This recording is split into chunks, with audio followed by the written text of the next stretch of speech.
Bonjour et bienvenue dans les conversations de l'Odyssée. Aujourd'hui, la conversation numéro 18. Et non seulement je porte le masque comme par précaution, mais je devrais porter des lunettes de soleil parce qu'il y a une personnalité extraordinairement brillante que j'ai l'honneur de connaître de l'époque où on était étudiant. Il s'agit du prix Nobel de chimie 2016 et d'un grand scientifique, d'une conscience, d'un homme de bien, comme on disait dans le temps, Jean-Pierre Sauvage. Cher Jean-Pierre, bienvenue dans ces conversations. Merci. Comme nous nous tutoyons dans le civil, et qu'ici, ce qui prévaut, c'est le protocole de l'amitié, donc si tu ne vois pas d'inconvénient, on peut continuer à se tutoyer. Alors, première question, j'espère que tu vas bien, que tu as traversé cette tempête virale, toi, tes proches, ta famille, etc., de la moins mauvaise des façons. Et ma première question, c'est, enfin, la question bis, c'est quelles sont les leçons que tu as retenues de cette tempête virale? Tout d'abord, merci de ta très gentille invitation et présentation, beaucoup trop flatteuse. Cette tempête virale, bien sûr, elle a secoué tout le monde, elle m'a secoué, mais d'une certaine manière, elle m'a permis de faire une pause. Depuis le prix, j'ai voyagé comme un malade, tout le temps, et brutalement, il a fallu s'arrêter. Et j'ai trouvé que, c'était beaucoup plus reposant. Alors, disons, la chose la plus importante de mon point de vue, c'est que confiné, on n'a plus de vie sociale et on n'a plus de vie culturelle externe.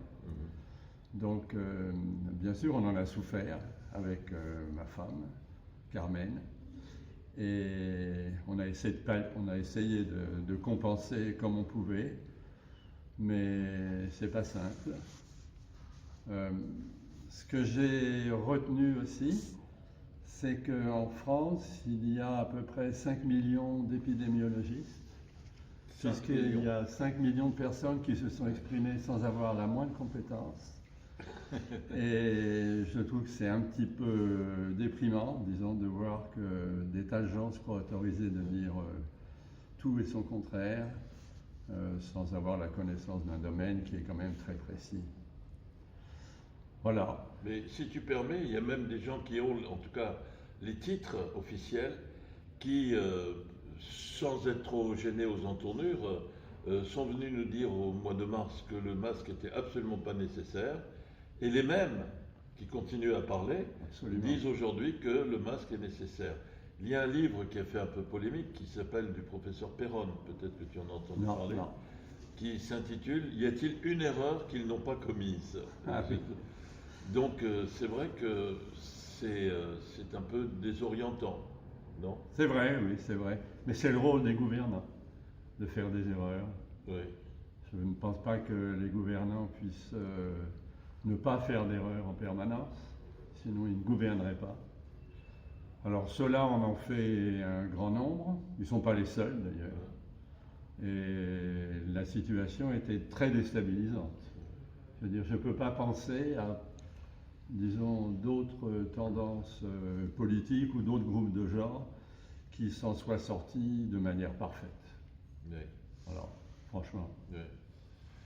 Et alors, mais c'est pas délibéré, c'est plutôt à l'insu de leur plein gré, comme diraient les guignols de l'info dans le temps. Alors, cette période de repliement sur soi, de cocooning forcé par la tempête virale, comment tu l'as évalué? C'est-à-dire, plus de cinéma, plus de théâtre, plus de concerts, plus de musées, et plus de liens sociaux. Tout ça été mis à la remise. Est-ce qu'on pourrait se passer d'activités culturelles qui nous permettent de nous mélanger aux autres et de partager avec d'autres des connaissances et des émotions, d'après toi? Disons, le lien qui a subsisté, c'est un lien Internet. Ouais. Donc Internet a été beaucoup plus utilisé qu'avant la crise Covid. Mais bien sûr, ça compense absolument pas, ça n'a rien à voir. avec le lien social comme tu en parles, c'est-à-dire des gens qui vont se frotter les uns aux autres, qui vont échanger en direct, partager bien sûr, et se réjouir ensemble, aimer ensemble. Donc nous, ça nous a beaucoup manqué. Les concerts, les musées, on est des amateurs de musées forcenés. Et bien sûr, tout ça sont des activités qui ont disparu. C'était très, très grave. Quand je dis nous, c'est ton épouse Carmen et Carmen, toi. oui. Et je profite de l'occasion pour saluer Carmen, que je connais aussi. J'ai le privilège de Bien sûr. Et elle m'a dit de te passer un grand salut. Je te remercie. Et il y avait une étude dans Le Monde qui faisait la part des choses entre ce qu'ils appelaient concernant les pratiques culturelles. Et il y avait d'un côté les pratiques culturelles de salon et de l'autre les pratiques culturelles plus sociales, partagées. Oui, voilà. Oui. Les pratiques culturelles de salon, ça a toujours existé. Dans le temps, on pouvait lire, on écoutait de la musique, on jouait du piano. Aujourd'hui, on peut consulter Internet, on s'abonne à Netflix sans faire de pub pour eux ou à d'autres plateformes de ce genre. Et ce qui fait que ça participe à une atomisation des relations sociales. Et puis il y a les pratiques culturelles conviviales, voilà, partagées. Heureusement, à partir du 22 juin en tout cas, ça a repris, mais pas tout. Le théâtre vont reprendre, l'opéra vient de reprendre, par exemple à Strasbourg, les concerts aussi timidement. Est-ce que c'est responsable de continuer à faire ça alors que le virus, enfin la question du virus n'est pas réglée? Il n'y a pas de vaccin, il n'y a pas de traitement confirmé, d'après toi? D'après moi, disons, il y a deux classes de gens. Ouais. Il y a les gens normaux et il y a les gens à risque. Ouais. Simplement, les gens normaux, je veux dire, on peut effectivement relâcher la contrainte, de mon point de vue, dans la mesure où quand ils sont infectés par le Covid, c'est rarement dramatique. Par contre, pour les gens à risque, qui sont quand même nombreux, il faudrait pratiquement pas que les gens normaux, entre guillemets, les plus jeunes, communiquent avec eux, aient des contacts avec eux. Si on arrive à avoir une telle situation, à mon avis, c'est raisonnable de relâcher. Un peu. Mais tu te souviens la protestation des gens dans les EHPAD qui ne voulaient pas être mis à l'isolement absolu. C'est parce que c'est une vie qui n'est plus la vie, quoi, disait-il. Tout à fait, oui. Ça, je crois qu'il y a un certain nombre qui se sont pratiquement laissés mourir. Ouais. Et des proches qui ont perdu leurs parents sans pouvoir faire le travail de deuil en assistant ne serait-ce qu'à leurs funérailles. Oui. Alors venons maintenant justement aux pratiques culturelles conviviales et collectives. Alors, je sais que toi tu aimes le cinéma. Nous, tu sais qu'on milite évidemment pas seulement pour l'Odyssée, mais pour le 7e art, vu, pratiqué sur grand écran, parce que nous pensons que c'est un puissant lien social. Les gens sont ensemble à s'amuser, à avoir peur, à pleurer, à rire, dans le cadre d'un partage convivial. J'imagine que tu as dû consulter des sites, je veux dire, de plateformes de films. Oui, oui. Qu'est-ce que tu penses? C'est quand même mieux, non, dans une salle de cinéma? Disons, c'est beaucoup mieux dans une salle de cinéma. Le problème des vieux, disons, groupe auquel j'appartiens, c'est qu'il est de plus en plus difficile de sortir le soir, et ça même avant le Covid.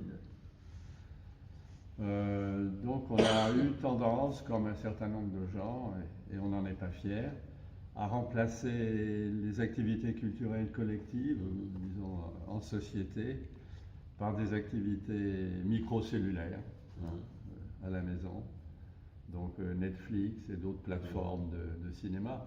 Ce qui fait qu'on voit des films sur des écrans de télé, seuls, ce qui bien sûr n'a rien à voir avec voir des films dans une salle avec d'autres gens qui vont éventuellement interagir, discuter à la fin, etc. Et il y a une autre chose aussi qui est apparue, parce que évidemment on ne peut pas se contenter de dire la consommation privée c'est bien, mais c'est un succès d'année, c'est faute de mieux, et les pratiques plus conviviales c'est beaucoup mieux. Mais on s'est rendu compte qu'à un moment donné, les salles, notamment de cinéma, eh bien, elles en étaient presque à faire leur prière quotidienne. Notre Père qui es aux cieux, donnez-nous notre film américain porteur quotidien. Alors, ce qui a aussi noté et démontré une certaine forme de colonisation des imaginaires. Bon, moi, tu me connais, je ne peux pas partager de près encore, ni de près ni de loin, les thèses du Rassemblement national contre l'autre, l'étranger, mais je pense que c'est important aussi qu'il n'y ait pas le monopole uniquement du cinéma américain et qu'il y ait aussi une ouverture sur les cinématographies, notamment d'Europe. Ça rapproche aussi les sensibilités individuelles et collectives. Et là, qu'est-ce que tu penses de ça? C'est-à-dire cette dépendance addictive aux films américains commerciaux, porteurs. Je ne sais pas, j'ai l'impression que ça concerne plus les salles que... Mais il y a le public qui vient plus, oui. C'est ça. Oui, le public vient plus. Disons sur les plateformes, aussi. moins, disons, on a, que ce soit Orange, OCS, Netflix. Je ne sais pas, sur Netflix, j'ai vu Le Concert, par exemple, qui est un film formidable. De Radu Biaeliano. Voilà. Qu'on va montrer le 25 ici. Tu me l'avais dit, oui. Et je trouve que c'est formidable qu'on le trouve sur Netflix. Oui. Hier soir, on a vu un tavernier. Donc si on a assez d'offres de la part des programmes qu'on a réussi à se fabriquer, on peut éviter en bonne partie le cinéma américain. Une offre diversifiée, c'est très diversifiée, la garantie. Quoi. Oui. Oui. Et d'après toi, est-ce que la situation, parce qu'il y a des gens qui disent qu'un malheur, quelque chose est bon, cette crise, le repliement sur soi avec le confinement, la fermeture des salles de théâtre, de cinéma, etc., montre, enfin, ou laisse apparaître une perspective de comportement des autorités nouvelles, le comportement nouveau des autorités, et aussi peut-être d'une évolution du comportement des spectateurs ou spectatrices. Non, je pense que c'est vraiment pas bon du tout. Oui. Disons, jusqu'à il y a une dizaine d'années, avec Carmen, on avait des activités culturelles collectives, sociétales, disons, importantes. Avec l'âge, on a moins tendance à sortir, c'est ce que je te disais avant. Mais non, il ne faudrait pas perdre ça. C'est notre mode de vie, notre culture. Mais est-ce que tu penses que du coup, les autorités dans les différents pays, et la France pour commencer, ne devraient pas utiliser, parce que l'argent c'est le nerf de la guerre, un certain nombre de moyens pour encourager, apporter des aides avec contrepartie, évidemment, les activités culturelles dans un sens de plus de convivialité, de partage collectif, et non pas de simple consumérisme des formules à succès du sexe, de l'action, de la violence. Ça, on connaît les recettes. Oui, bien sûr. Non, tu as complètement raison. Juste, j'ai l'impression que les gouvernants, depuis le début de la crise, sont en plein désarroi. C'est-à-dire qu'ils changent d'avis en permanence, comme tu l'as dit, ils font des fautes énormes, ils essayent de rattraper. Donc je ne sais pas du tout, il faut les rendre conscients, ça. Mais est-ce que ça va suffire? Je ne sais pas. Oui, qui vivra verra. Oui, je ne sais pas, disons... Enfin, il est essentiel de protéger la culture. Je crois qu'on ne peut pas être plus d'accord là-dessus. Et la culture qui permet aux gens de se rencontrer. Je ne sais pas. Le seul côté positif de cette crise, à mon avis, c'est le télétravail. Il y a des tas de gens qui ont réussi à sauver leur emploi grâce au télétravail. Alors, Bien sûr, ça participe aussi du repliement et de l'isolement des salariés, mais il y a de très bons côtés, je trouve. Ouais. En même temps, moi je note, puisque tu reviens à plus la dimension économique et politique et sociale, en général, on avait l'habitude, enfin je parle pour moi, de regretter, d'être désolé parce que quand on votait pour des gens de gauche ou des partis de gauche, assez rapidement, au nom d'un certain principe de réalisme, ils faisaient le contraire de ce qu'ils avaient promis. Bon. Et ce qui est intéressant, c'est qu'aujourd'hui, un pouvoir qui n'est pas vraiment de gauche, qui est plutôt de droite, eh bien, il fait une politique plutôt de type keynésien, même si il y a des... Mais ça, c'est quelque chose qui est indéniable, et c'est pas uniquement valable pour la France. Quand on voit Angela Merkel, le Absolument. keynésisme, Ouais, ouais. c'est c'est intéressant. C'est la première fois qu'on a eu au moins la chance de vivre ça. Oui, On a c'est vrai. beaucoup vécu la gauche qui fait des promesses, qui fait une Oui, politique oui, de droite, et absolument. aujourd'hui on est la droite qui commence Ouais, à ouais. faire du social. C'est quand même plutôt encourageant, non? C'est très encourageant, oui. Oui. Et là, je trouve que Macron et son équipe ont quand même eu un comportement du point de vue social et économique qui était plutôt bon Oui, notamment par rapport à beaucoup d'autres ouais, pays où les gens, les travailleurs ont souffert beaucoup plus oui. qu'en France. Oui, le chômage partiel. Chômage ça, partiel, c'était, c'est formidable, ça. ça, il faut le reconnaître. Ouais. Ce serait de mauvaise foi que de ne pas le Ouais, reconnaître. je trouve. Alors, puisqu'on parlait de culture, bah, parlons aussi un peu d'Odyssée. Bien sûr. D'abord, si tu permets, je voudrais te remercier, mais du plus profond du cœur, à titre personnel et au nom de toute l'équipe de l'Odyssée, puisque nous avons proposé à Jean-Pierre Sauvage d'être membre du comité d'honneur qu'on va créer pour accompagner, conseiller, soutenir aussi l'action et le futur de l'Odyssée. Et il nous a fait l'immense honneur d'accepter d'être membre. Donc ça ne veut pas dire que tu seras pris 24 heures sur 24 tous les jours, bien sûr, mais qu'à certains moments, on aura besoin de tes conseils, de tes avis et de ton fraternel soutien pour l'Odyssée. Parce que l'Odyssée, c'est quand même quelque chose qui est plutôt unique, non? Bien sûr, bien sûr. Alors c'est moi qui suis honoré là, par ton invitation. Mais non. Ça, Mais si, c'est vrai, c'est vrai. Euh, Culturellement, je ne suis pas grand-chose. Hein. mais c'est...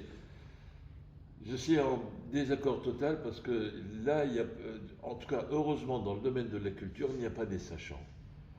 Et ceux qui se prétendent sachants Oui, ne sont rien d'autre que métaphoriquement les fameux Diaphorus, du docteur Diaphorus de Molière. C'est-à-dire que la culture, c'est pour tout le monde. Et notamment le cinéma, c'est formidable parce que ça relativise un éventuel narcissisme et ça développe, ça incite à l'empathie. Pendant le temps d'une projection, 1 heure et demie, 2 heures, je deviens quelqu'un d'autre oui. que je ne suis pas. Oui, oui. C'est pas possible pour un spectateur de cinéma qui cultive avec intelligence et finesse cette pratique de voir des films. C'est pas possible d'être raciste. Puisque moi, chauve, je deviens un type chevelu pendant 2 heures, ou même je deviens une femme, donc si on est transgenre là, pendant 1 heure et demie de projection, et c'est quelque chose qui est formidable. Tu es d'accord? Ah, complètement d'accord. Oui, Voilà. oui. Et donc si tu... Tu sors de ton identité. voilà. Et en même temps, tu apprends à mieux te connaître toi-même. C'est vrai, oui. S'ouvrir aux autres, c'est la meilleure Ouais. façon de ne pas être étranger à soi, Oui. je trouve. Quels que soient les moyens de le faire. Oui. L'ego, bien sûr, Ouais, ouais. voilà. Et c'est la raison pour laquelle j'en profite pour te solliciter, j'allais dire en public, mais en tout cas devant la caméra d'aujourd'hui, de notre conversation. Je serais très heureux si tu acceptais de nous faire l'honneur de faire tous les 2 mois, tous les 3 mois, tous les mois, à ta convenance, mais de façon périodique, un rendez-vous. Ça pourrait être carte blanche à Jean-Pierre Sauvage, et de présenter un film devant le public, enfin de choisir un film, bien sûr dans la mesure où il est disponible dans le catalogue des distributeurs, et de faire un petit débat après de 15 à 20 minutes pour dire au fond qu'est-ce que tu aimes, parce que tout le monde a quelque chose à dire et c'est pas le monopole des sachants qui est important. Est-ce que tu accepterais de, Disons, il faut, dans la mesure de tes faut que j'y disponibilités? réfléchisse, oui. Ouais. Disons, en cinéma, je suis un assez grand consommateur Ben voilà, c'est de formidable. films avec Carmen, mais j'ai pas une culture impressionnante du tout. C'est Vraiment en pas. forgeant qu'on devient forgeron. Oui, bien Il y a sûr. une- Mais j'ai aussi beaucoup d'activités, Oui, Farouk, ça tu le sais. c'est, bien sûr, ça c'est par rapport à tes Ouais, disponibilités. Ça peut même être une fois tous les 6 mois, si Ouais, c'est oui. pas, mais ça serait formidable. Alors, je voudrais te poser une question. Est-ce que tu te souviens de tes premières émotions cinématographiques? C'est-à-dire le film qui peut-être n'est pas ton film préféré, mais le film qui t'a marqué quand tu étais Quand j'étais enfant, jeune. voilà, Oui, jeune. enfant. Alors, j'ai Et vu- aujourd'hui, deuxième question, quels sont les films qui, toi, restent dans ta mémoire, quoi? Oui, enfant. Bon, enfant, j'ai eu des films enfantins, enfin des Ouais. Peter Pan et autres. Ouais. Mais disons, si tu me demandes quels sont les réalisateurs que j'admire le plus ou Ouais. que j'aime le plus, c'est relativement facile. Donc on va quand même passer sur le cinéma américain. Ouais. Et Mais qui est très bon, hein, je suis un fou de Hitchcock. Ah oui. Et C'est un Britannique aux États-Unis. Hein, oui, Hitchcock, oui, c'est un voilà. Britannique aux États-Unis. Il a beaucoup Oui. produit aux États-Unis. Et voilà, pour le cinéma américain, pour le cinéma français, j'adore Truffaut depuis Ouais. très longtemps. J'aime beaucoup les débuts de Godard. Tu vois, Ouais. ça remonte à quand j'étais jeune. Hein. Et voilà, il faudrait que j'y réfléchisse davantage, Ouais. si tu veux, pour te faire une liste plus longue. Mais cinéma italien, Fellini. Ouais, ben, tu vois, on va commencer un cycle Fellini à partir du 16 septembre. Aujourd'hui, nous sommes le 8 septembre, donc dans 8 jours, on commence Ah, un cycle Fellini, puisque cette année, c'est les 100 ans de sa naissance. Ah, Il est né oui, en ok. 1920, Oui, oui. et donc c'est une façon de rendre hommage à cet immense continent cinématographique à lui seul. Bien sûr. Ouais. Il maestro, comme Ouais. on l'appelait. Fellini, ouais. Bon, c'est aussi. Carmen a eu de l'influence sur Ouais. moi. Ouais. Elle est bien sûr plus branchée culture. Et Fellini, oui, 8 et demi. Fellini Roma, Ouais. des choses comme ça, c'est bon. C'est Si ça repasse quelque part. Ça va repasser, Ouais. donc voilà, ben, ce sera l'occasion, et peut-être que, mais ça on va en parler pendant le café qu'on va prendre après cette conversation. Bien sûr. Peut-être que ce sera plus tôt que prévu qu'on pourra faire ce rendez-vous. Comme disait l'autre, j'ai peu d'idées, je parle de moi, mais elles sont fixes. Voilà. Ah oui, Et tu as parlé de Godard, alors juste une petite Oui. anecdote. Ici, ça s'appelle l'Odyssée, Oui, parce que c'est en référence au film Le Mépris, d'accord. dans lequel Fritz Lang, qui joue son propre rôle, Oui.